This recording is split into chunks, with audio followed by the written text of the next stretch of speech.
Hey, can I read a poem by Emily Nelson, my friend? You got to ask the mods. I am the mod. Ah! All right. Emily Nelson's poem. And she's my friend from MeWe. She's had problems with the site. She's a noob. I'm going to read this poem right now. I'm going to show her what's up. This is what she wrote. I have other faces, stretching as far as Bangkok. None of them believe you. The moon doesn't either. She lies better than you, dies without a prayer. My legs around her, like a funeral wreath, in a field of red poppies, pressed between my legs, smothering your breath, like a mother.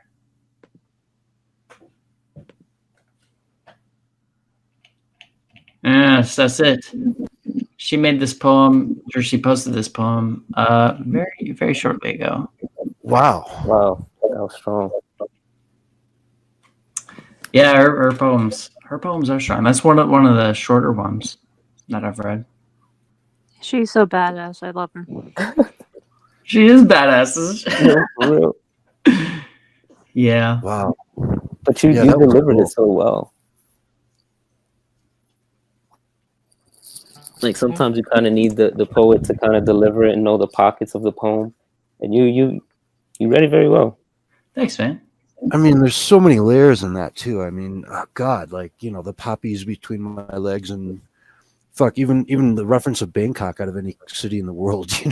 Yeah. Yeah.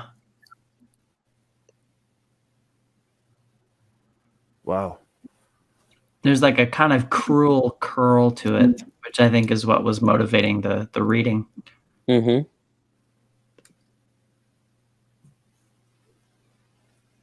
Like a funeral wreath in a field of poppies. Wow. Yeah, She has a really dense, vivid, surreal quality to her writing.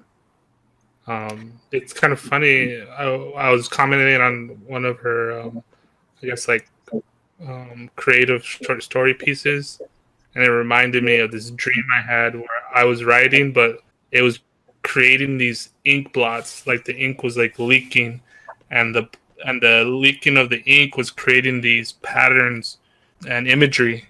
And I was like, that's kind of like what her writing does. At least when I read it, it creates like, each line kind of like leaks out these like surreal images that kind of like grow out of it. Yeah, and I mean, for me also, always the denseness of it. There's a frustrating quality to her stuff, for me anyways, in which I'm always challenged. With trying to figure out what it means and why she chose a particular path. It always requires a deeper kind of sitting with it. The first time I met her, she she posted a poem like this, although she was writing differently. This was back in 2013. She was writing differently back then, but still very kind of dense. Like, I figured it was like a jungle of meaning. Like, there's just something wild about it. And I just had liked her post, and I didn't say anything. And in her comments, she tagged me, and she's like, "Oh, you're just gonna like, and you're not gonna say anything? Like, what the fuck? I seen your poetry. I know you can say something. You're just gonna pass me over." Yeah, that's how I feel all the time. That's what she said, and I was just like, "Well, who is this? Like, who is this woman? Like, for real? Like, you're gonna say that to me?" But then I realized, like, no, she was right. I didn't. You know what? I should have gone through more carefully and figured out something to comment, because it's really good. It's worth it. That sounded like, when you read that, I mean, I was thinking, this person does this for a living.